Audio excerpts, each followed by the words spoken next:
Good evening. I want to welcome everyone to the October 9th Budget, Finance, and Investment Committee reports.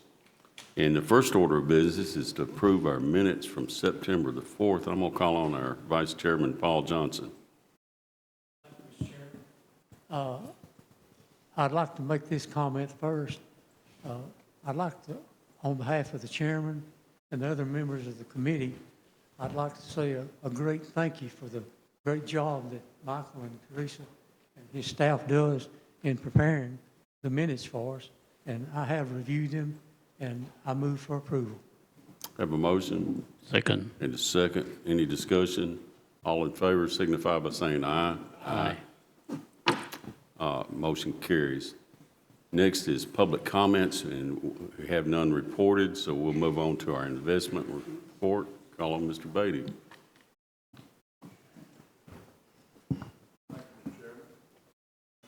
I'm Ted Beatty, Rutherford County Trustee. We did have one bid last month, and we got 4.3% on that bid, which was really good. We were appreciative of that. And most of you may know, I keep up with it so much that you may or may not, the Federal Reserve did drop their target rate 25 basis points last month, but LGIP maintained a rate of 4.2, which I think was probably a little better than we would have thought so. So that was pretty good. And so some of the other investments, we've got some money markets that you'll see in our report that tie to the Fed funds target. So they dropped with that Fed rate drop, but still are producing superior to anything else we have. But probably going to see another drop or two this year, so we're going to see rates probably drop. And that's my report, Mr. Chairman. Okay, you've heard the report. Any questions? Motion to accept the report. And a second. Any discussion? All in favor signify by saying aye. Aye. Any against? Motion carries. Mr. Beatty has also got something that he had brought to steering. If you would, please continue. Yes, sir. Mr. Chairman, if I could, I'd bring Mr. Jones up. Please. Mr. Chris Jones is with TN Pace, and through purchasing, we have selected this organization. If the county chooses to go forward with this C-PACER program, they will work as our third-party administrator for that program. But the C-PACER program is the Commercial Property Assessed Clean Energy Resiliency Program, and it is a law that was passed in 2021 that allows special financing for environmental and energy efficiency programs. They kind of fall into four categories, and those are renewable energy, energy efficiency, water conservation, and resiliency improvements. And what the county's role in that is this is a special loan, and it's called what's a special assessment, which allows this loan to have a priority above the first loan. It's actually a loan that is equal to our tax position. So our tax position supersedes all the other loans. And this law allows that loan to have that position. So it allows for a little better rates because of that position, and it's just a different funding mechanism. This can be used on new projects, it can be used on remodels, and it could actually, somebody could go back to a project completed in the last 2 years if they met the qualifications and get some financing for that. But the requirements for this program are in excess or exceed our standard codes. Okay, so it's going to be efficiencies above what is standard for codes. This loan can only be up to 25% of the value of the project or what they spend on qualifying items. So it's not like they can get up to 25%. They can get funding for qualifying items, but if those items exceed 25% of the value, the loan is capped at 25%, and they can only be 90% of the loan to value in debt total. So they have to have at least 10% equity in the program is how it works. The county is not guaranteeing a loan. The county is not financing a loan. The county is not foregoing any taxes. All the county is doing is saying this loan has this special assessment that gives it priority if it were to have to be collected. We'll use the third party if we move forward with this. They'll do all the paperwork. We will have to sign to approve, but it won't be a labor on our part. And again, if there's a default or anything, we don't pay it back, and there's no work to us, because actually the lender, the way we can set this up is the lender actually bills and collects the loan just like a traditional loan. The bottom line, county has no liability. That's correct, yes, sir. Chairman Harris. Yeah, help me out on some. I don't know if it's relevant or not. So if you get first position on a loan, are you doing most of the work as far as credit ratings and all that? Or are you having the other bank do all that? Credit rating, assets, financial statements, all that? Chris. Yeah, so again, as far as TN PACE, we are the program administrator. So, we're not the one actually providing the capital. The CPACE lenders that are out in the market, they are doing what you just asked. So they're doing all of the, underwriting, approval of the, property owner for those loan terms. But then also keep in mind here too, is that the senior lender on each one of these projects, they also have to sign off and approve of the PACE loan terms as well. And just to make it clear, you did a great job of it, but these are private funds. So that lender is going to approve, because the county does this project, doesn't say, I want this, I'm going to get it. These are private funds that are being used, so they still have to approve the project, because they're the ones who are at risk. That's a fair right. statement? Yeah, the PACE lenders take the risk of the long-term nature here. Mr. Johnson. Mr. Beatty, I'm sure you're very comfortable with this. Yes, sir. We've talked to other jurisdictions that are doing it and have been very successful, and we have some, at least a couple projects we know of in the county that are kind of waiting to see how this works to hopefully use that, but haven't gotten any negative feedback. Motion to approve. I have a motion. And a second. I'm not seconding. I have questions. Yeah, you're recognized. Okay, so as I understand what you're doing, and I just literally just learned about this and didn't have a chance to look at steering, okay? But I'm trying to figure out, this is a supplier of energy efficient or solar or whatever coming in and providing that service in exchange for a position, for a lien position that's above the first. Is that correct? Well, more clearly, it's really not somebody providing that service. I'm building a building, and I'm willing to put in qualifying items. Maybe it's tinting on window, it's better doors, it's better fixtures, different roofing material that's more efficient, that's above codes, that meets these qualifications. I'm willing as a developer to do it. Those items qualify for a loan, for this CPACE loan, so I can go to a different lender and get money above the first mortgage, the primary lender. Is that fair? So this is not a company providing those items. It is people who are providing financing to implement those items. Does it have to be done when it's first bought or built? It can be a rehab, or so it could be a remodel. It could be an add-on. No, it could be added on to a project later.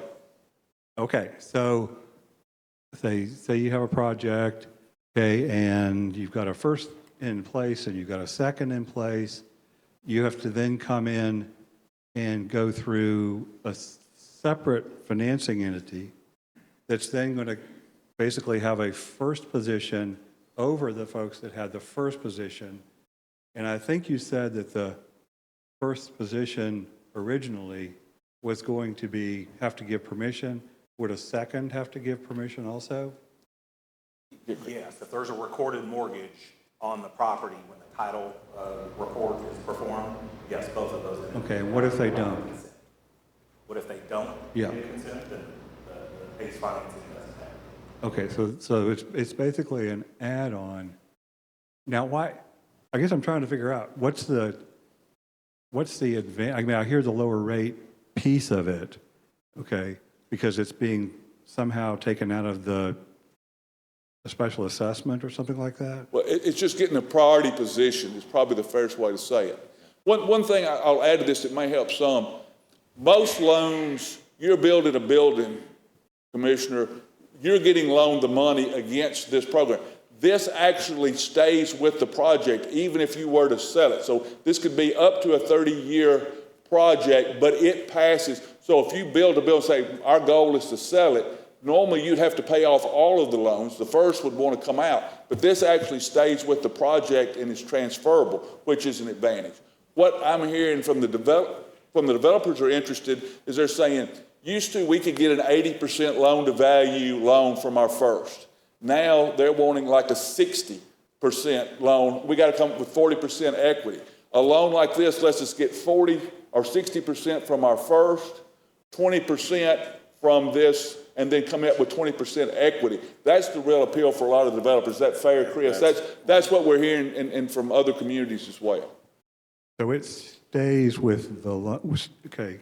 I'm just trying to sort this out because, like I said, just kind of heard about it. So this stays with the property and for it's a 30-year amortization, I presume, or something along those lines? Could be up to. Okay. And so what does that do to value or do to any, I mean,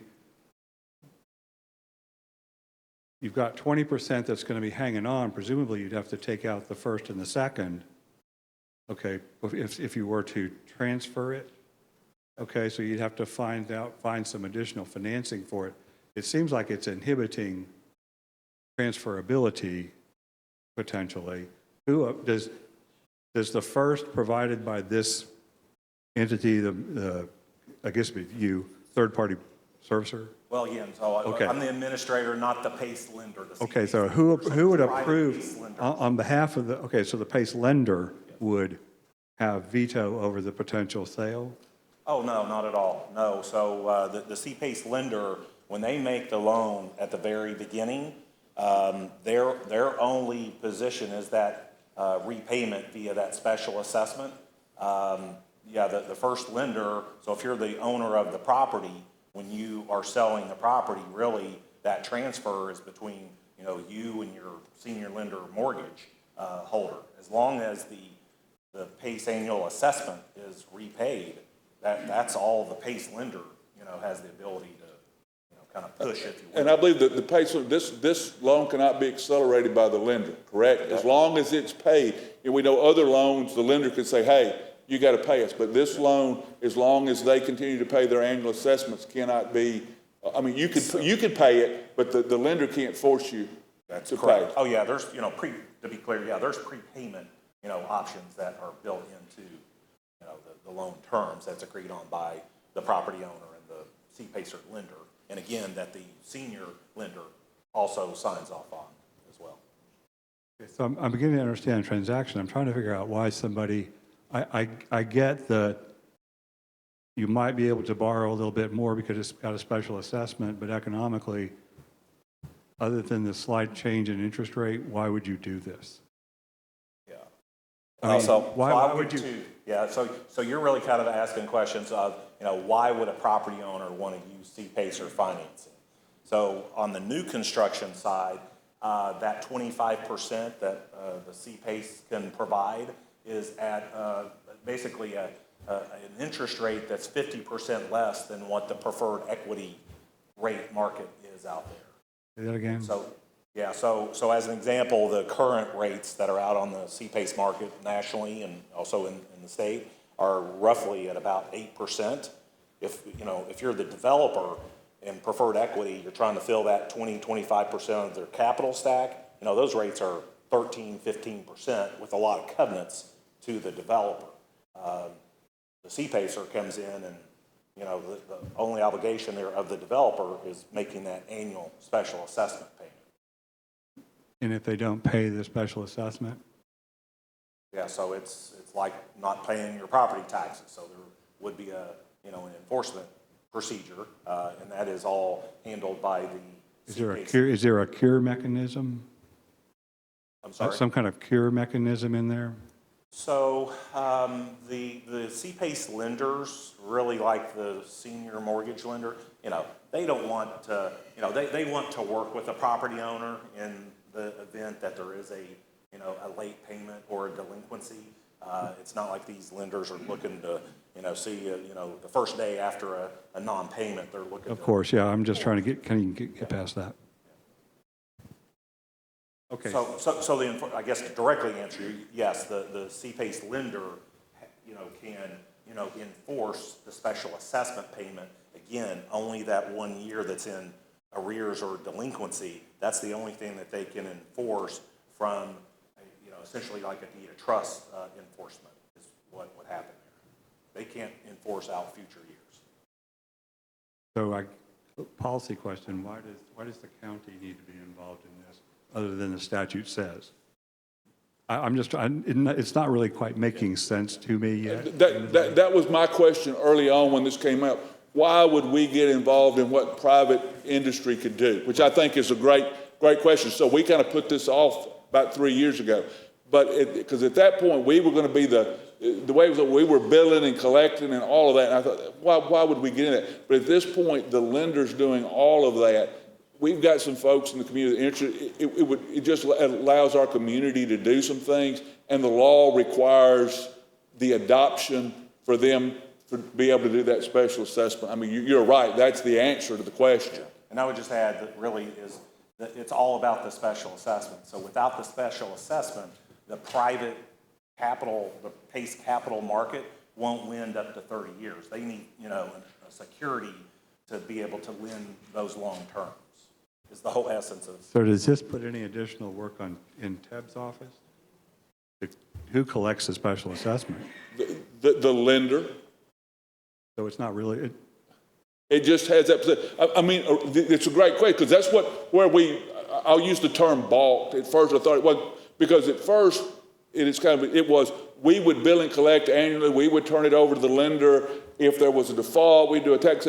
But the way the program has developed, all of that can be moved to the lender can bill and collect their own assessment. We don't have to. The assessor doesn't do anything special. It doesn't change our tax rate. We don't give up any tax. Because at first it almost sounds like a TIF, just to be honest with you. I thought, we don't want to get that. It's none of those things. It just basically is the county saying, we're going to allow this loan to have a priority position. Is that a... Mm-hmm. Yeah. So we don't have any liability, and we don't really get anything out of it, except providing folks out there some ability to perhaps, get a slice at a slightly lower interest rate. And we do things in our community like the chamber and all does that to help bring things to our community, and it's kind of one of those same things. It would be one of those same issues. Almost like we have the IDB, except we're not giving up anything.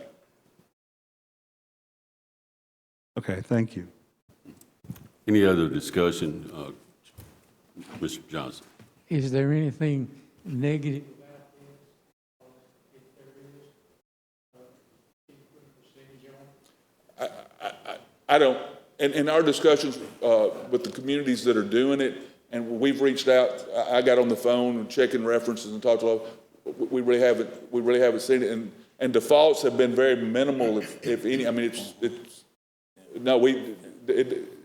hasn't seemed to be a problem. And I would just add one thing too, is that, so when Tennessee passed the legislation in 21 with an amendment in 22, we were, like the 35th or 36th state to pass this. This has been going on for 15 years, throughout the country and just kind of catching up here. So, there's been a lot of PACE activity around the country. So, yeah. Any other discussion? Well, I do have a motion and a second. Call for the question. All in favor of calling for the question, signify by saying aye. Aye. Any opposed? Okay. Call roll, please. Commissioner Irvin.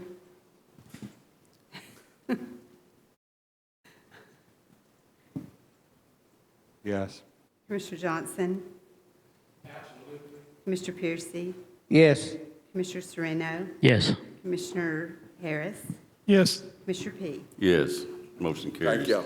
Thank you, Ted, Chris. All right, the next item is our fund condition report, and we'll call on our finance director.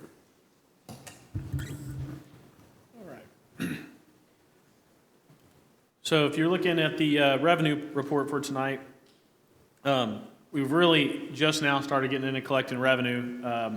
So we've gotten 2 months of, one of the things I want to talk about is we've gotten 2 months of sales tax in, And our county sales tax is up 24%, and overall county-wide, including the school system, we're up 6.88. One of the reasons that is beginning July 1st, the state lowered its admin fee for collecting sales tax. So that this year will be up. The state lowered it from 1.125% to 0.75% of their admin fee, and so that money directly comes back to the county. So that is a little, it looks high, and it is, but part of that is because their admin fee is less. So that is good news for the county. We did anticipate that, but that is just one thing I wanted to point out. Property tax bills did go out. So starting, this past week, we've, trustee's office and our office have been receiving property taxes, so we'll have a report on that next month. That's why that shows 0. But other than that, we are where we are supposed to be with all of our revenue. The other thing I will mention, and the fund balance report that this committee requested, we didn't have anything that came out of fund balance last month. However, tonight you will see one item coming up. One of the items that was on our potential future items was a match for cardiac monitors. That's coming up tonight. And so that potentially would shift from our estimated potential future items up to the approved items that you'll see. And there's one other item tonight that's a matching for a grant. That is also on, I've added that to the potential future items for that. You'll hear that tonight. That money rolled into fund balance from last year. So we anticipated that coming out of there. But other than that, there was no change.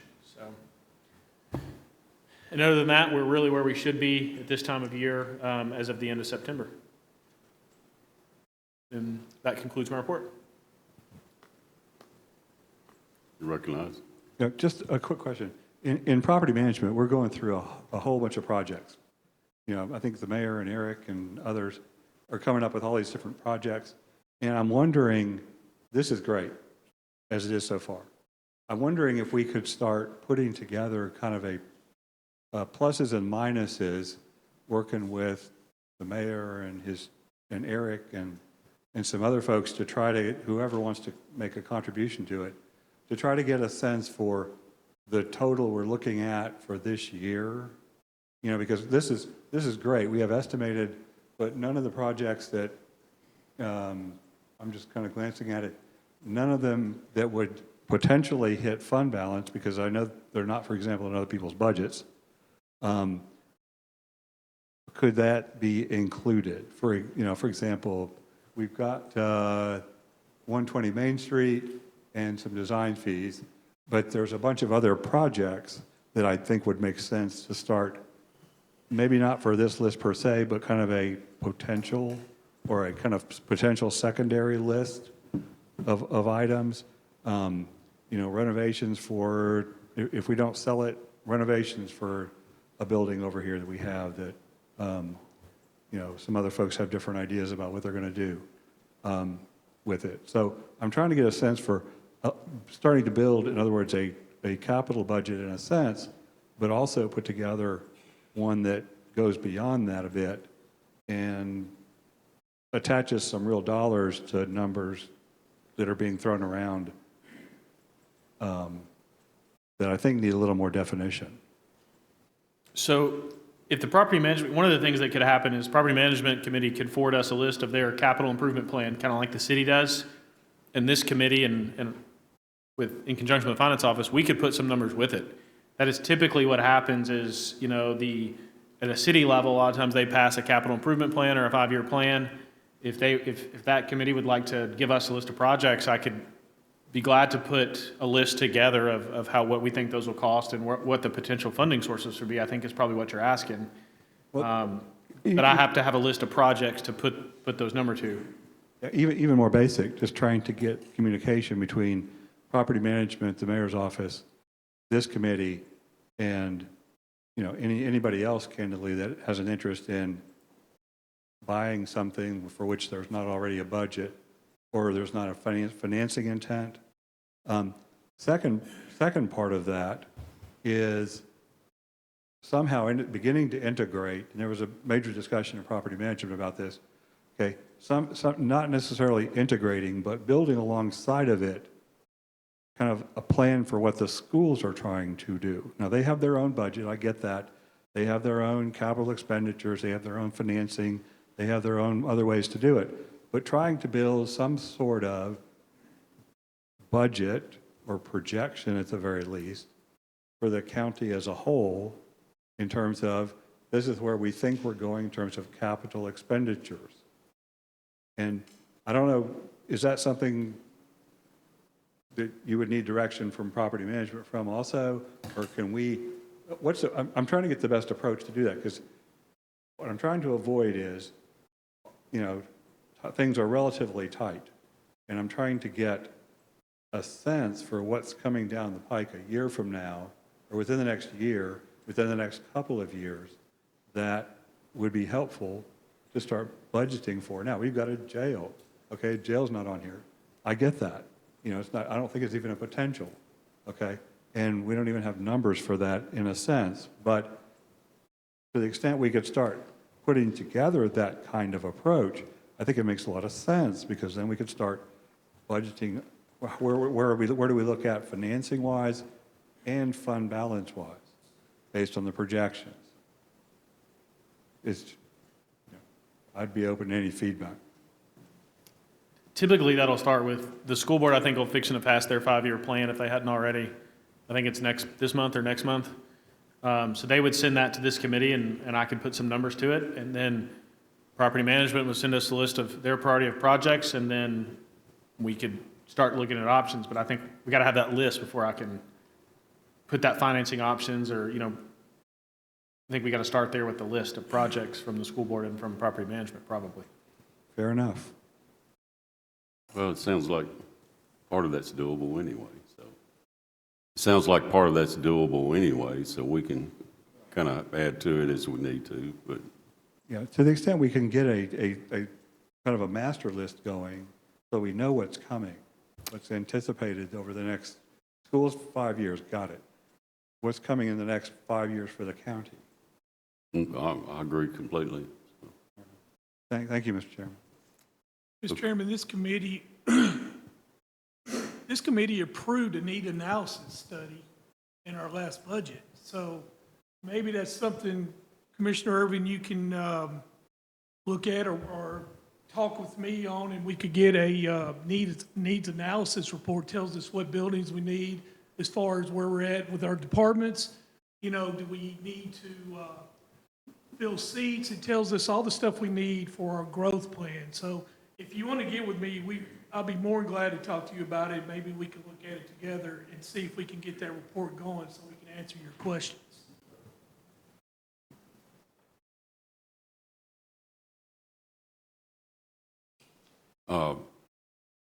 Any other comments on the report? If not, I will entertain a motion on Michael's report. Have a motion to approve the report. Second. And a second. Any further discussion? All in favor signify by saying aye. Aye. Any opposed? The motion carries. Okay, next up is item 5, risk management report.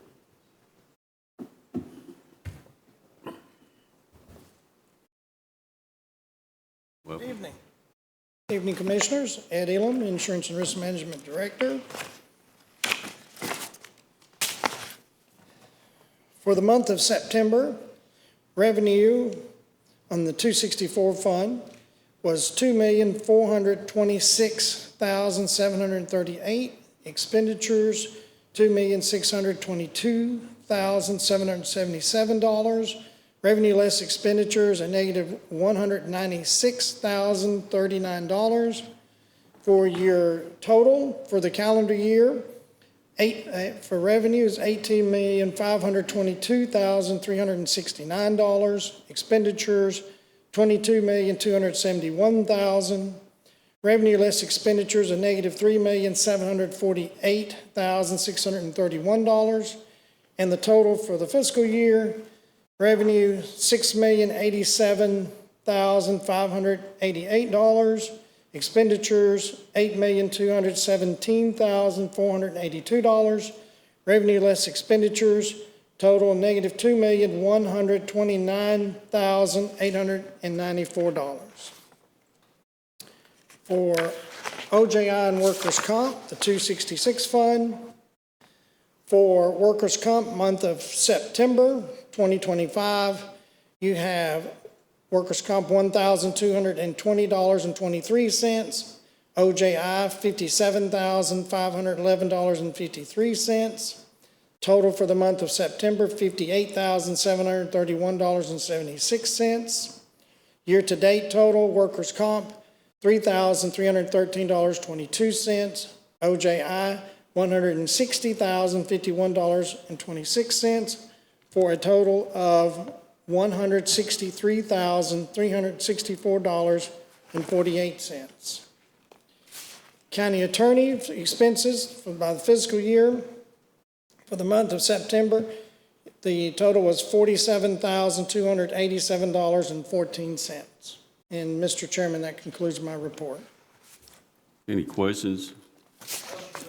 Have a motion to approve and a second. Any discussion? All in favor signify by saying aye. Aye. Any opposed? Motion carries. Ed, I do have one quick request here. It's sign-up time for our county employees that are on the insurance. Do you mind throwing some dates out there? Yes, so at the moment, we're in the middle of annual enrollment. The enrollment has already started. We conclude the October 17th at noon. So any of you that haven't signed up, I would highly recommend, we always get the question, do I have to? And I would highly recommend that you go in, look at your, to the employees, to look at your benefits. And one thing I would definitely ask you to look at is your beneficiaries. We always run into a problem with someone who didn't update their beneficiaries. And unfortunately, we can't change them after someone has passed away. So, and then for retirees, I think that's the first week in November. I think it's the 3rd through the 7th for November for retirees. Thank you, Ed. I appreciate it. Mr. Elam, Yes, sir? your department is doing a fantastic job of informing the employees, Well, thank you. retirees and all. Thank you. Thank you. It's a huge village that does the whole thing, and I would love to take a lot of credit myself, but I can't. I mean, a lot of times, you can't be a general and look back and there's nobody behind you. You will not win those wars. So I have a great team and great group of people. And I also have y'all to thank because you also give us the people in order to make that accomplishment in our budget. So we appreciate it. Thank you. Okay, next up is item 6, preliminary bond resolution authorizing the issuance of revenue bonds for the Health and Education Facilities Board. And I'm going to ask Mr. Boland to come back. He's getting to be a regular occurrence here lately. Mr. Chairman, Commissioners, I'm Sumner Bolden. I represent the Health and Education Facilities Board, and the request this evening is for the, can you hear me? Okay. The request this evening is for a recommendation for the approval of a bond issuance in an amount of not to exceed $365 million. This is a little bit different structure than you usually see. First of all, it's a 501c3 issuance, and specifically it's for the Ascension system or the Tennessee Ascension hospitals. The second thing that's a little bit different than you see usually is that the Rutherford County Board is designated as the issuer for all 4 of the counties that have facilities that are going to share in the proceeds from the bond issuance. And that's a pretty common thing to do. It's just it's cheaper and it's easier for the borrower to just designate one county to do it. And so happens this time it's Rutherford County. And in days gone by, the converse has been true. Rutherford County has given permission for other counties to issue. It's no more expense, well, 0 expense to the county, but in terms of there's nothing that makes our issuing for the other counties impose any liability or expense or anything of that nature. It's the usual bond issuance in the sense that there's no liability to the county or the board or anybody, really. Yes, sir. How do you avoid issuer liability? You disclaim and disclaim and disclaim. Okay, so let's assume all our disclaimers went bust.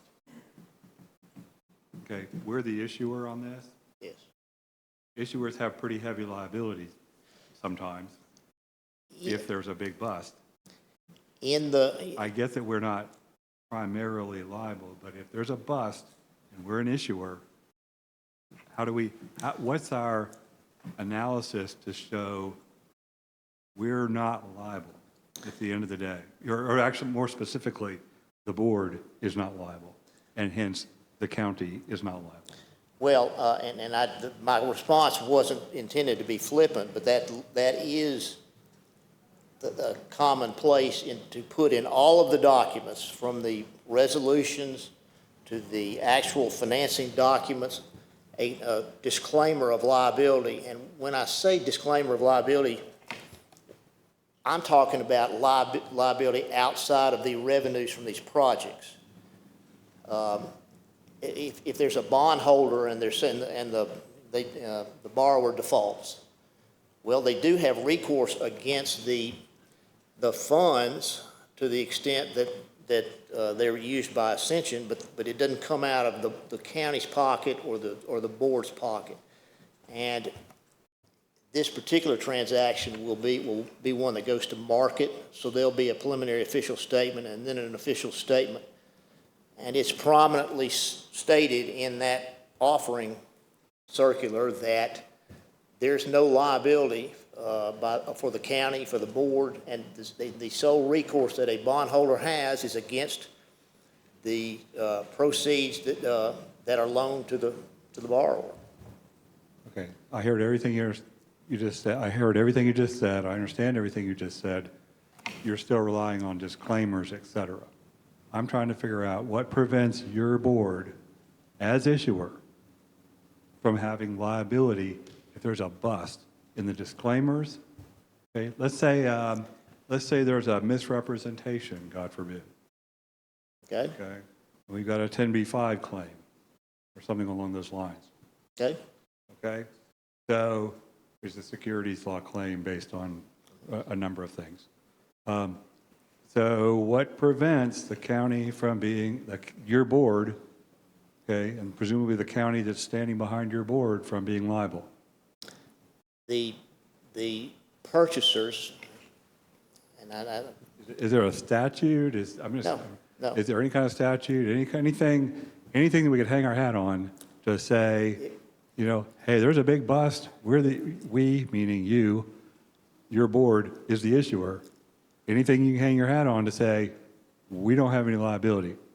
yes, but Other than disclaimers, there's been a bust. no, and it's not unique to this deal. It's done. This is how it's done nationwide, and the purchaser, even though it's a little more convoluted than some, it's not retail. It's not retail sale, but whoever buys these bonds or any other bonds buys them with the specific knowledge that they cannot pursue the county, the board, or, well, in this case, those are the two things. And they can try to recover against the borrower to the extent of the proceeds, but they've bought with the knowledge and acceptance that there's no liability. And there's no statute. There's no statute here, to my knowledge, there's not one anywhere. So do you give us a legal opinion that says there's no liability associated with being an issuer? Well, yes, mine, but I guess it's hard to answer that, Commissioner Irvin. I could find one, but the fact of the matter is. Oh, no, I mean somebody who can stand behind it. I know, I was kidding. I know. I'm just trying for everybody's benefit. Yeah. I'm trying to get a sense for your legal opinion is there is no liability as an issuer for. That's correct. Anything that could come up That's correct. That's correct. And that's not, that's just how the bond market has worked for way earlier than my stint in this business, which is over 20 years. They're not, essentially what, they're non-recourse loans is basically what it is. I mean, and so, I mean, that you have the same situation when there's just a bank lender. You have to rely on the loan document saying there's no recourse. It's that simple. Just not to beat a dead horse, but it's like, is a non-recourse going to protect you? Is the non-recourse going to protect you as an issuer? Yes. Yes. If there's a bust in the issuance? That's right. That's right. I understand what you're asking me, and I'm confident that I'm telling you the correct thing. If you'd like, when I come up here the next month, which is, apparently it's monthly now, I'm happy to give you further information about it. It's just so commonplace that that's just how the market works. Bondholders know that they have no recourse, except to the extent of the funds that are borrowed and then put into the project. That's it. Mr. Chairman, so moved. I have a motion to accept the bond resolution authorizing the issuance of revenue bonds for the Health and Education Facilities Board related to the Ascension Group. Do I hear a second? And a second. Discussion. Hearing none, call roll, please. Commissioner Irvin? No. Commissioner Johnson? Yes. Commissioner Piercy? Yes. Commissioner Sereno? Yes. Commissioner Harris? Yes. Commissioner P? Yes, motion carries. Thank you, sir. Thank you, Mr. Chairman. Next two items, Mr. York's going to present for us, and the first is the acceptance of the 2023 state and local cybersecurity grant. Chairman Committee, this is a cybersecurity grant that's funded by federal government, and it's routed through the state. There's no match of county funds. So I am requesting that the committee approve the acceptance of this grant, which requires, again, no match of funds from the county. And additionally, I'm seeking that the county authorize for the mayor to execute the forthcoming agreement related to this grant. Thank you for your consideration. I have a motion to accept. Second. And a second. Any discussion? Call roll, please. Commissioner Irvin? Yes. Commissioner Johnson? Yes. Commissioner Piercy? Yes. Commissioner Sereno? Yes. Commissioner Harris? Yes. Commissioner P? Yes, motion carries. Please continue. Yes, on agenda item 8, this is a general fund budget amendment to allocate funds from our GIS fund into our OIT fund, and this is to purchase our pure storage array. The IT inflation, it costs more now than it did when we went through budgeting process, so I want to move the money over into OIT where we have additional funds where we can cover the cost. So basically, we're going to buy it out of OIT, and then it costs more than the $34,000, so we can move the GIS in to repay OIT the balance. It's not all of it, but it helps. Basically, a transfer within your budget. That's correct. I have a motion to approve. Second. Any discussion? Call roll, please. Commissioner Irvin? Yes. Commissioner Johnson? Yes. Commissioner Piercy? Yes. Commissioner Sereno? Yes. Commissioner Harris? Yes. Commissioner P? Yes, motion carries. Coach, thank you. And before you run off, I wanted to tell you, from what I'm seeing, we're finally beginning to learn how to use your sound system better, and I want to tell you how much I appreciate that. And I had a question. We had a couple people up here earlier kind of standing out in that speaker that at the podium that you're at. is there any set distance we need to warn people to stay within and still pick it up? Because I'm beginning to wonder, can a hero at home if he's 5 feet over here versus? Yeah, so roughly, if you're standing at least a little behind the podium, so you're good here, you're good, you're good, you're good, you're gonna start dropping off here, and particularly when you turn away, so the folks at home probably aren't hearing me right now. So there's two things that are important. One is being generally in this area and also speaking toward the microphone, which I know that's difficult if someone's standing here and they're answering a question, which is why I would encourage people to do their best if they're speaking to actually be behind the podium. So in the future, if you hear one of us chairman herding people in, you know why now. But thank you very much. The system's much improved. Thank you, Chairman. I've got a great team. Thank you, committee. Okay, our next item, item 9, general fund budget amendment for the recovery court. And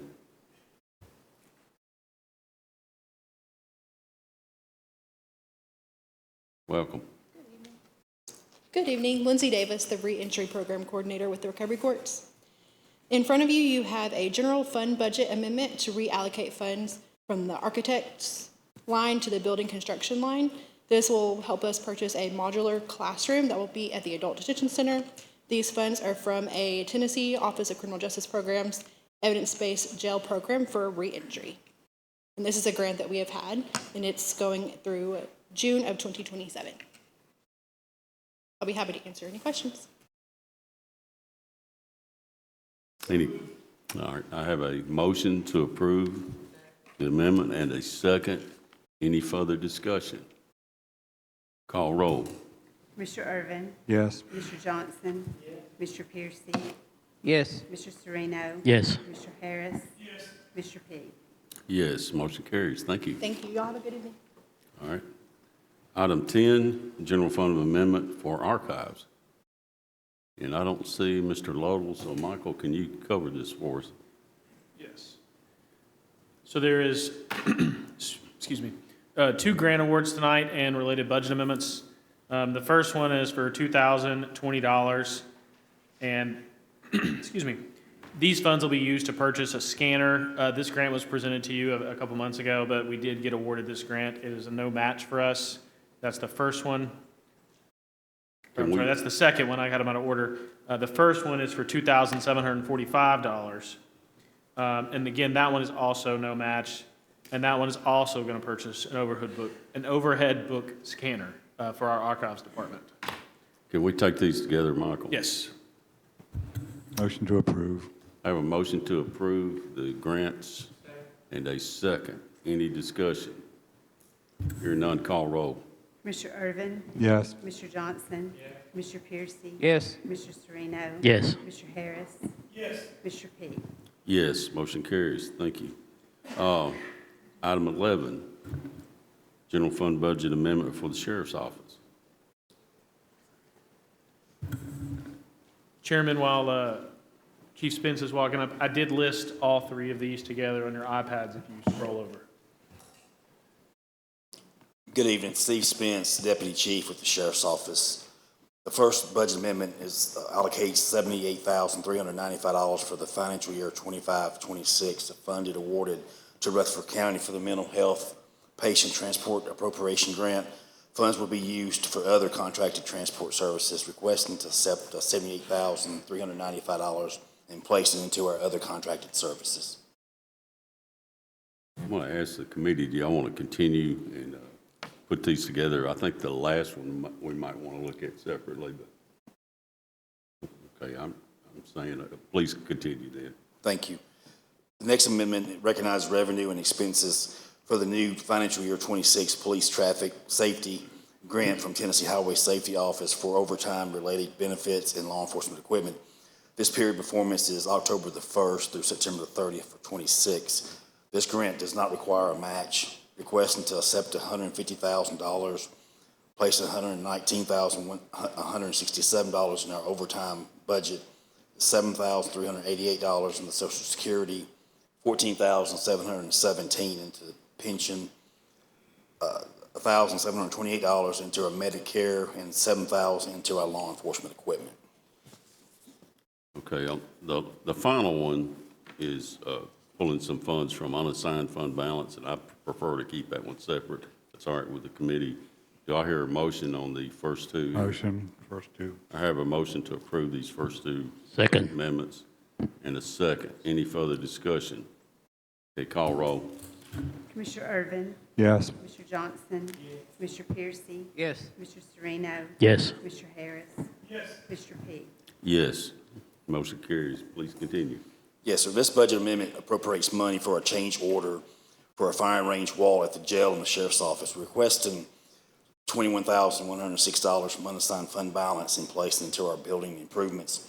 And the city will match with $21,106. So total will be $42,212 placed into building improvements. We put the wall at the range, we put it out to bid February or March of this year. The contractor that won the bid, he came out and did 6 test holes to test the soil at the range. He opted not to do the geological testing, which was going to cost us $100,000. But when he got into the construction part of the digging for the piers, he had to dig deeper than he thought because the soil didn't meet the requirements. And this is why we did change orders, took the change orders to purchasing. It was approved 6-1 to move it forward with the follow-up of me talking to the city, making sure they was going to pay half, and then talking to county legal. County legal said we needed the change orders to move forward with it. And then if we didn't have change orders, we wouldn't be obligated to pay for the things. But he said basically it's up to y'all if we approve the change orders and the money. Michael, quick question. If this is approved, will this go back to purchasing? No, the way the purchasing committee minutes were forwarded to me, that committee passed it contingent upon coming here for funding and going to the county attorney's office. So it would not go back to purchasing unless, I guess, this committee could send it back. But as of right now, no. I did speak with the county attorney about this specifically. Ultimately, we're not obligated to this, but if we want to authorize the change order, we have to come through this committee to get the funding. This is more of not a legal issue, more of a how does the county want to do business issue. Okay, you've heard the discussion. Do I hear a motion or further discussion? You have a motion to approve, Commissioner Johnson, Second. and a second, 2 seconds. Any further discussion? Call roll, please. Commissioner Irvin? Yes. Commissioner Johnson? Commissioner Piercy? Commissioner Sereno? Yes. Commissioner Harris? Commissioner Peak? No. Motion carries. Thank you. Y'all have a good night. Thank you, Chief Spence. Next is item 12, General Fund Budget Amendment for Emergency Management. Hey, welcome. Chairman of the committee, do you want me to do these one at a time? Can we, Well, if you'll introduce yourself, Carrie, too, because I think you're now the. I was going to. Yep. But we have the first 3 we have together, and then the one that's coming out of unassigned is separate. Okay. I'm Carrie Clark. I'm the Assistant Director of Operations for Emergency Management. So these all 3 are grants that we've already received. We're just asking to recognize the balance on this year's budget. The first one is the Homeland Security fiscal year 23 grant, and it has a balance of $2,619 that we want to move into that disaster relief and other equipment. And that is to purchase, the balance left is to purchase trauma and medical bags. okay, you can go ahead with the second one, Okay. too. The second one is the 24 Homeland Security grant. The balance left on it is $17,184, and it's to purchase body armor. And the third one is the 24 UASC grant, and the balance left on it is $144,938, and that's to purchase a boat, Can-Am or UTV, and night vision equipment.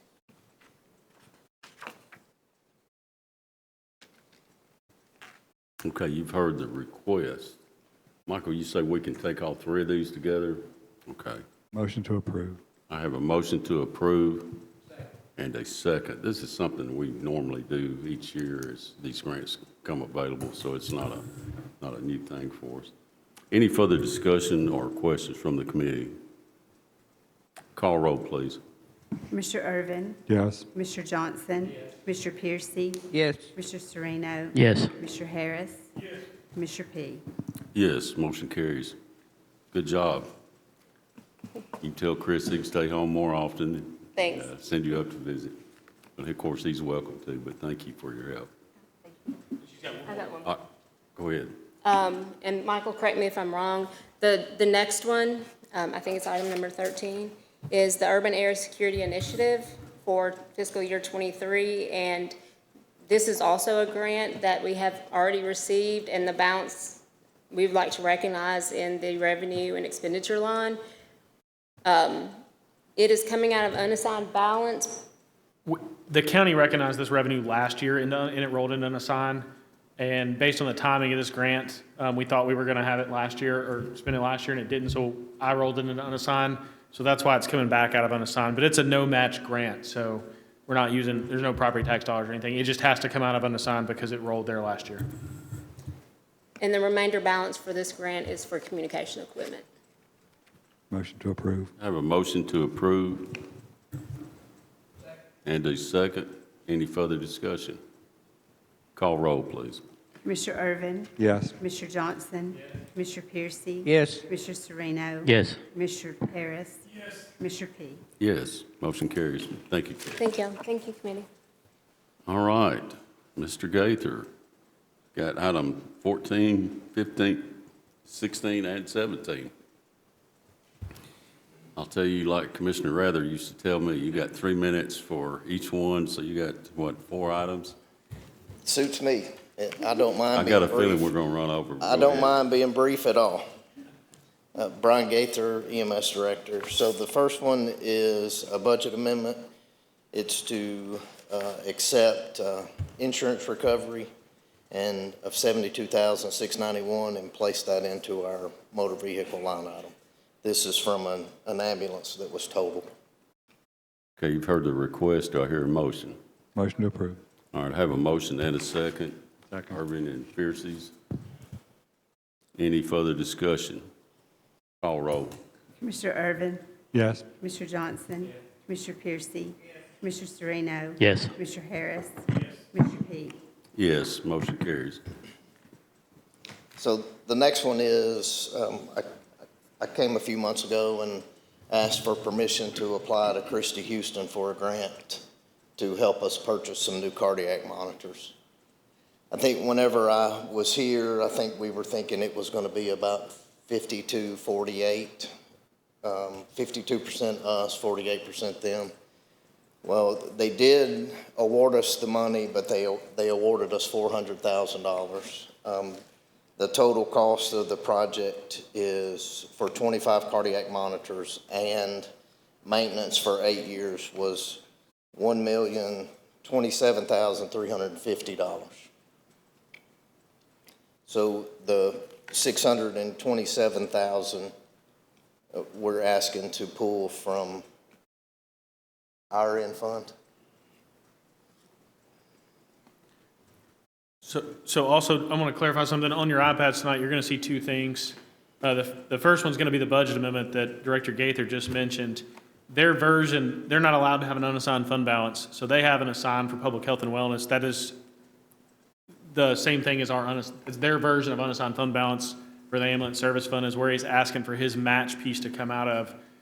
The second thing you're going to see on there tonight is the agreement with Christy Houston. So if you wish to approve this tonight, you'll be voting on 2 things in the same motion, which would be the agreement with Christy Houston for the $400,000 and the related budget amendment attached. One thing I want to clarify too is this is for heart monitors that are replacing units that are outdated and will go out of service, next year? Is that correct, Brian? Yeah, so you get different answers depending on who you ask the question to. But it's somewhere in the 7 to 8 year range is what they say. Actually, the American Heart Association says replace them every 5 years. Our current monitors we purchased in 2020, so we're getting close to that time frame. And we're trading in the old ones for the new ones. They basically are giving us about $2,800 per year of life left on each monitor, but they're also adding another year. So the trade-in amount is somewhere around $11,000. Okay, so you've heard that request. We don't have a motion on this one yet, do we? Okay, so basically, we would be accepting the $400,000 grant from Christy Houston and acknowledging that we would be picking up the balance, which is what, 600 something? So tonight you would be approving the agreement with Christy Houston for the grant of $400,000 and also approving the related budget amendment that has the match of $627,350 for a total of $1,027,350. Okay. I have a motion. Second. And a second. And one thing I want to mention is, of course, I don't like having to pull money even out of your unassigned balance, but this is within his budget, which is a good thing. But if we don't act now, we're going to end up paying more next year. So, any further discussion from the committee? Call roll, please. Commissioner Irvin? Yes. Commissioner Johnson? Commissioner Piercy? Commissioner Sereno? Yes. Commissioner Harris? Commissioner P? Yes, motion carries. Please continue. So the next one is asking for permission to apply for a grant with Tennessee Department of Health. It's a no-match grant. We applied for this grant last year. It's for essential equipment for ambulance services. Last year it was a competitive grant. This year it's basically a 3-question application, and if every ambulance service in the state of Tennessee applies, they will be awarded $23,000. For every one that doesn't apply, that increases the pot of money. So we will receive at least $23,000 to purchase equipment for the ambulances. So the motion would be to accept and, or to apply and accept. Yeah, if we could add that to and accept, since this is a no match and pretty much a guaranteed approval. Motion to approve. I have a motion to approve and a second. Further discussion. Call roll, please. Commissioner Irvin? Yes. Commissioner Johnson? Commissioner Piercy? Yes. Commissioner Sereno? Yes. Commissioner Harris? Commissioner P? Yes, motion carries. Item 17.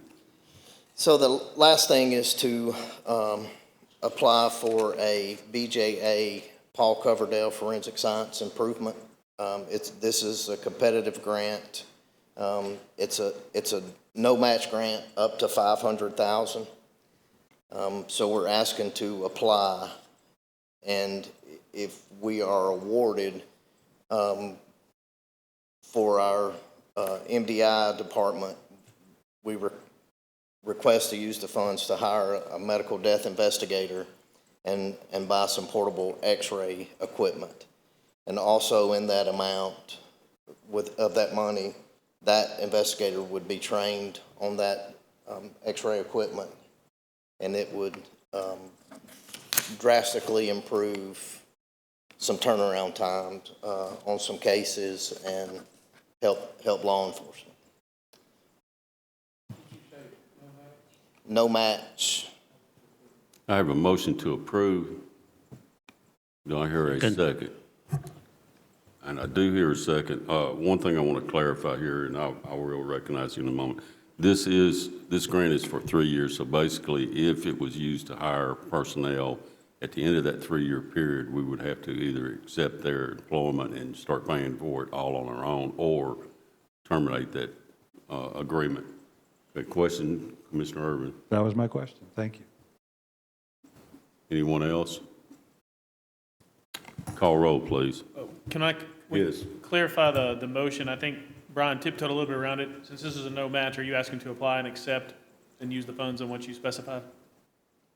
Yes. And that's okay with the motion in the second? Okay. Call roll, please. Commissioner Irvin? Yes. Commissioner Johnson? Commissioner Piercy? Commissioner Sereno? Yes. Commissioner Harris? Yes. Commissioner P? Yes, motion approved. Thank you. Thank you, Brian. Item 18 and 19. 18 is an application for the TDEC Recycling Rebate Grant. Welcome. Thank you. My name is Matt Davis. I am your interim director of the Solid Waste Department. We're asking to apply for a grant with TDEC of up to $49,972.87. It is a match where the county would have to match the same amount that we're awarded. We have, this amount is not in our current budget, but it would be from our current fund balance, if I'm saying that correctly. If this is approved, they would have to come back, once accepted, with a related budget amendment. Is there adequate fund balance in there to cover? Yes. So we do intend to use this money to do a recycling program with the county schools and to get them on board better with our recycling, similar to what we do with our convenience centers. Chairman P. Yes. First of all, I would like to thank you and Chairman Harris here for bringing this grant to our attention a month ago in Public Works. I think it's a good grant. It come back Tuesday night through the assistant director, and we passed it unanimously on Public Works, and I'll make the motion for it to pass tonight. Okay, have a motion Second. and a second to pass that. And Michael, we've got a deadline on this particular one. Please explain that to everybody. I want to make sure we're clear on this. So this one's going to be unique. I've talked with the county attorney.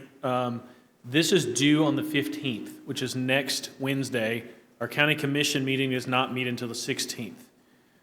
So one of the things, if this is approved tonight, that we would ask is that we go ahead and be able to apply on the 15th with the caveat that if it did not pass on the 16th, we would pull that application.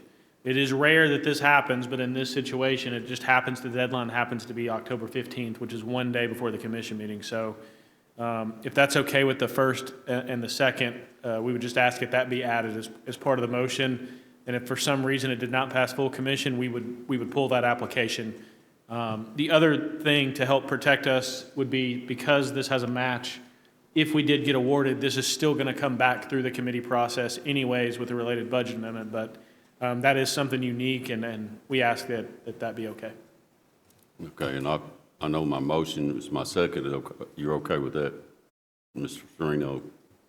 Okay. So that'll be part of the motion to pull that if it's not accepted at the full commission. Any further discussion on this grant application? Hearing none, let's call roll on this one. Commissioner Irvin? Yes. Commissioner Johnson? Commissioner Piercy? Yes. Commissioner Sereno? Yes. Commissioner Harris? Yes. Commissioner P? Yes, motion carries. Okay, please continue, Matt. Thank you. Every year, the county has to show that it's able to be financially responsible for the landfills on our property.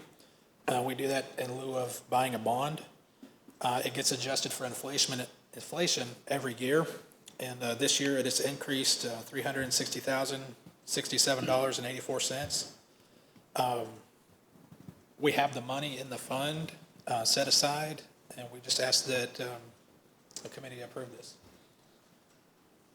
Okay, this is something that we see yearly basis. The state, most of the time, we used to in the past, and you can correctly, Commissioner Piercy, we would see a reduction in that as they got older, but the state had to step in and pay for one of the landfills that had basically gone under. So they're kind of protecting themselves by adding money to these for the rest of us. So we're kind of suffering for somebody else's mistake there.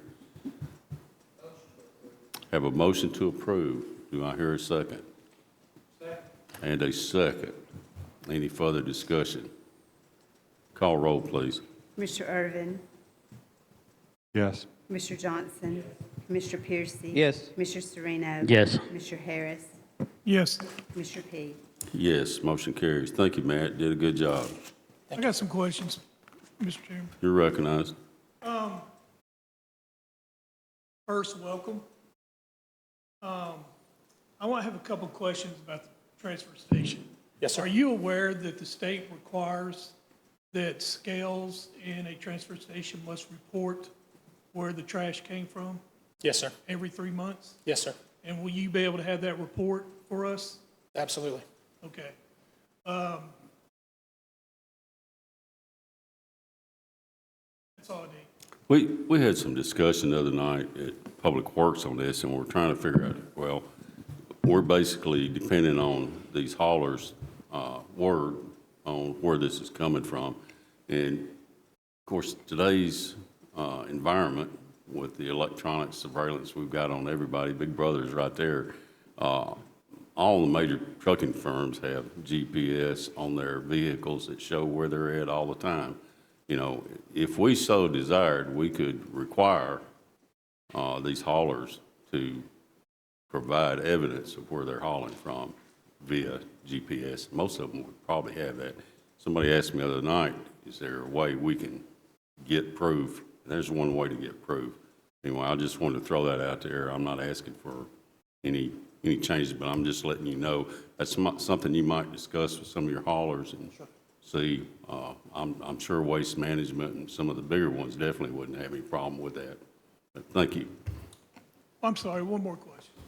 So would you say, based on just an assessment, that 80 to 90% of the trash coming into your transfer station is from Waste Management?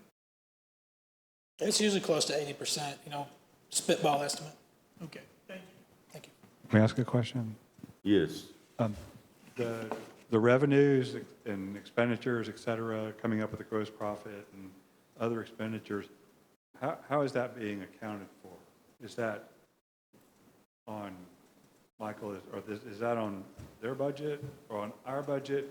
And then where is the profit, so to speak, using the term loosely, because we're a government, not a business? Okay. Surplus, you mean? Surplus, yes, exactly. Excellent term. Where is that going? In other words, how's it being accounted for, and where's the surplus going? Well, a couple things. I think they do collect the money. That money stays in the solid waste fund. That's a requirement. We don't have an option there. It has to be in a special revenue fund, which it is. Second, that money depends. So if they have a cash customer, the solid waste department collects that and hand delivers it on certain time frame basis to the finance office, and we receipt that in that day. But the majority of their money for the transfer station is being billed by the mayor's office. So that the mayor's office bills that. I believe somebody in the mayor's office is sending those out. And then those checks get mailed in, and then they get brought to our office, usually from the mayor's office or from the solid waste office. I'm not sure where those checks go. They just get brought to us. So it's either those. So it's something I can provide a report on in the future from what we have. Of course, our office runs on what's called a modified accrual basis of accounting. So we're not strictly cash. We're not strictly accrual. So that's how it flows, so to speak. And then to pay their bills for the transfer station, they submit those. Matt's office or the solid waste department submits those through either a purchase order through the mayor's office or a requisition through the mayor's office, and those get sent up to be paid through our office. So that's how it flows. And as far as a report, I mean, I would have to gather that information, which we can do, but I would have to gather that information. Yes, I'd like to see some form of statement, maybe monthly or some kind of report, because it appears to be a fair amount of revenue and expense and surplus. So I think it'd be appropriate for us to take a look. Could we get that report maybe monthly or so initially, and then kind of see where it goes? Sure. I think I'll be happy to provide your report what hits our system. That is very easily doable. If you want one from Matt, his is going to be a little different than mine, depending on the timing. Very similar to development taxes that come at the timing difference from when he collects them on a certain day versus us.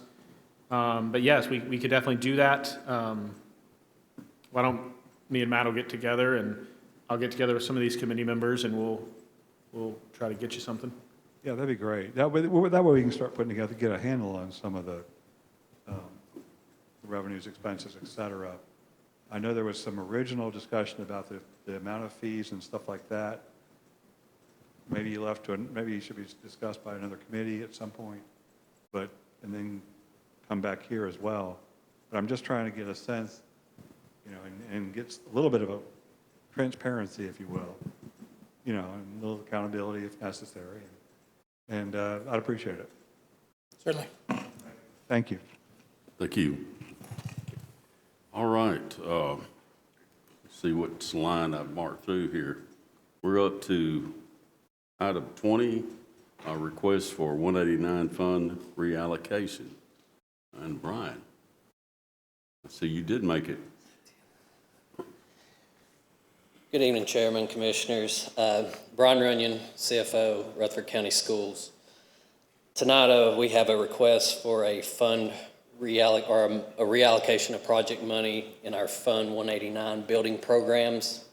This request is to reallocate the balance of $355,664.30 from Laverne Middle Annex Project to Simon Springs Community School Project in the Fund 189 building program. This shift of funds will move money not spent in the Laverne Middle project and place it in the Simon Springs project to clean up overages and move it to closeout status. Okay, you've heard the request, discussion, or a motion. I have a motion to approve. I'll second it and ask for a Second. little more explanation. How did it get there and why that kind of overage and why is it being transferred? So a couple things. 189, I'll give a little back history to answer this question. 189 is not a budgeted fund, and I mean that in the sense of we don't vote on that as part of the budget package every year. We allocate money. 189 is where we allocate bond money when we borrow for a project or we move money over from their 141 or something like that for a project. So we budget that on a project by project basis, not like an annual budget that y'all would vote on. So what happens is they want to build a school. They come over here and ask for the funding for that, and then my office limits them, caps them at that funding from what their funding body, which is the county commission. In this case, when me and Brian went back to look and see what happened, I think some budget numbers got shifted between the two because they're off exactly the same amount.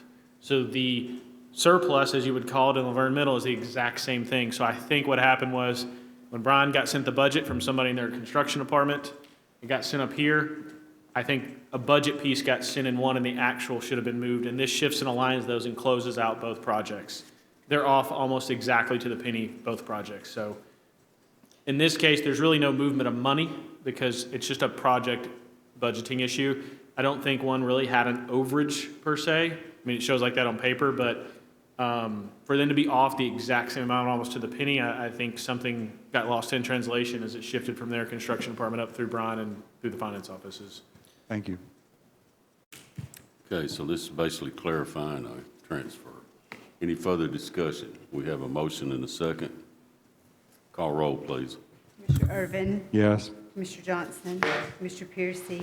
Commissioner Serrano? Yes. Commissioner Harris? Commissioner Peak? Yes, motion carries. Thank you, Brian. Thank you. Item 21, TDOT Planning Grant.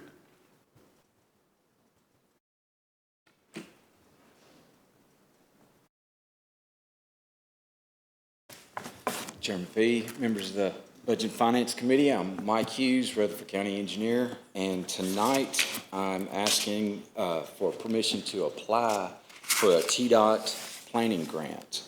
And this is a program we've discovered that we'd like to apply for. It offers several things, but one thing that we'd like to do is to do a corridor study of the Midland Road, Armstrong Valley Road, from the county line all the way up to the city limits, almost to Veterans.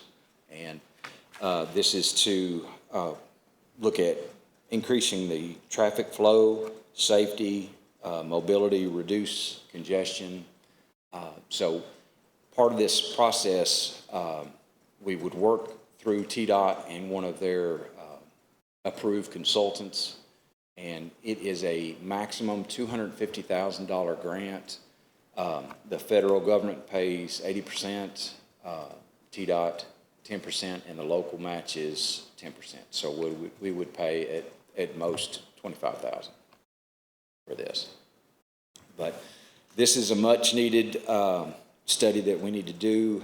Instead of being reactive, we're trying to be proactive and work on traffic in our county.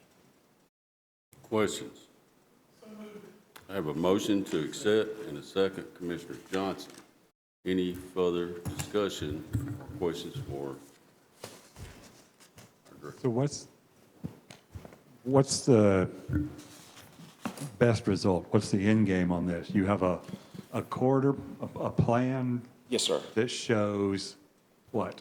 So it would be recommended improvements for this particular corridor that we're looking at. So in this particular instance, there are several large developments planning in this area.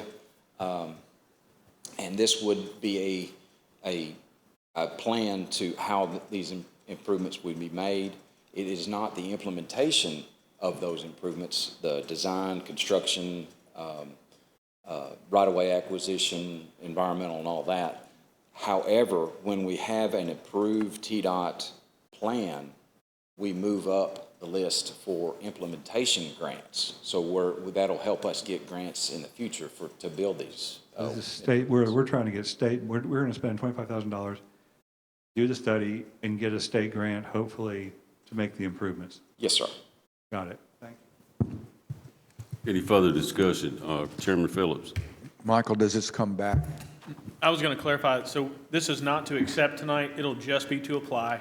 Yes, sir. And once that, they'll have to come back and ask for a budget amendment for the $25,000.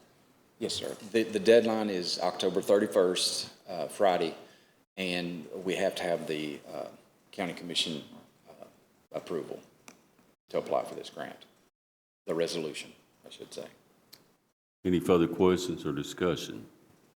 Not all in favor of them applying for this grant signify by saying aye. Aye. Any opposed?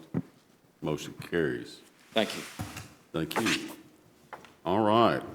Now, item 22, Opioid Board recommendations and budget amendment. Michael. So tonight we have two things. One is a budget amendment for the opioid board. Excuse me.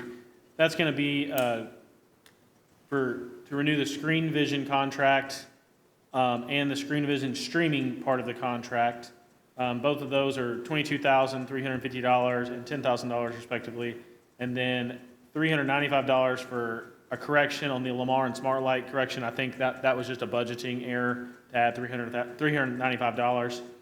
Additionally, the opioid committee approved $88,600 to chase away fentanyl, and they also approved $116,250 to threshold recovery.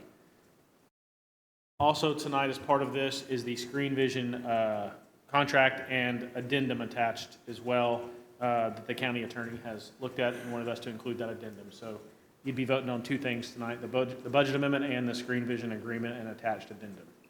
Michael, does that also have the WGNS contract in that too? I was thinking that was part of it. No? I think that was last month. Yes, that one's already been approved, I believe, and funded. But yes, this was all that came through. And the reason too is we cleaned up several of these other advertising has already been done in the previous months. It just so happened that Screen Vision was up for renewal now. All right.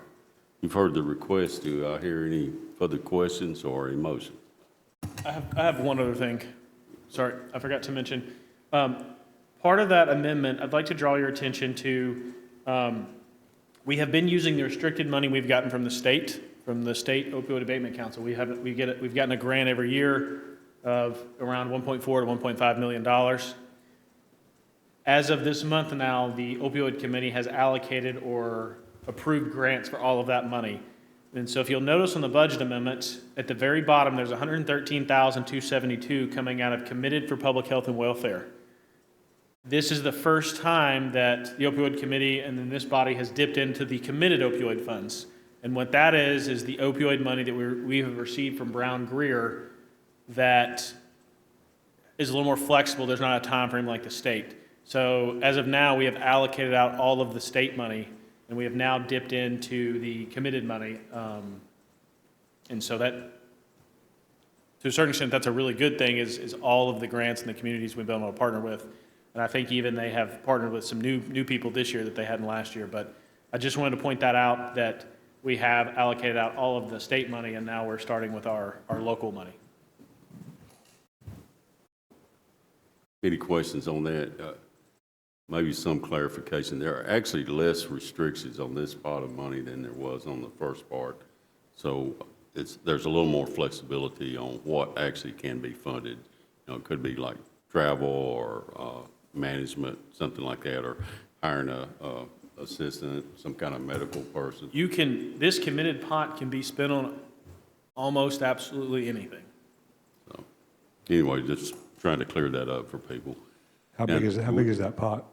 So when you look at in a budget amendment, so you'll see what we put in there. So you see there's a 1 point on the bottom. So there's a little over 1.5 million in there. But the exact number is right there on the bottom. It's 1,573,686. And so we always try to put that in there. You'll see that in the amended and actual to date column, and that way you know how much we're taking out and how much we're putting. The only caveat to that is that number to the top is a little misleading because we've allocated out money, but we haven't spent it yet. So every year the Opioid Board allocates out money to several organizations on a reimbursement basis for the most part. And so most years those organizations don't spend it all, and so if we don't spend it all, we roll that in to be able to allocate out the next year. That's why the top number, but in this case, a little over 1.5 million for local money. And I also want to point out to the Budget Committee, we are a recommending board. So we had to come to this board to get approval on any allocations. We have changed our approach. We will no longer be allowing grants to exceed $100,000. So you will not be seeing these huge or big amounts that are coming. So we are going to allocate that down so we can to give more people opportunity for grants. So I just wanted to point that out. Do we have a motion and second on this? Mark, I do need a motion. So moved. I have a motion and a second. Any other discussion? Who was the second? Johnson. Any further discussion? Call roll. Commissioner Irvin? Yes. Commissioner Johnson? Yes. Commissioner Piercy? Yes. Commissioner Sereno? Yes. Commissioner Harris? Yes. Commissioner P? Yes, motion carries. Now, good news. Item 23 has been pulled. That's the Health Department grant. They're actually making some amendments to that, so we're going to wait till next month to get that. And other good news is under other business, I have none unless one of you guys have some. We're adjourned.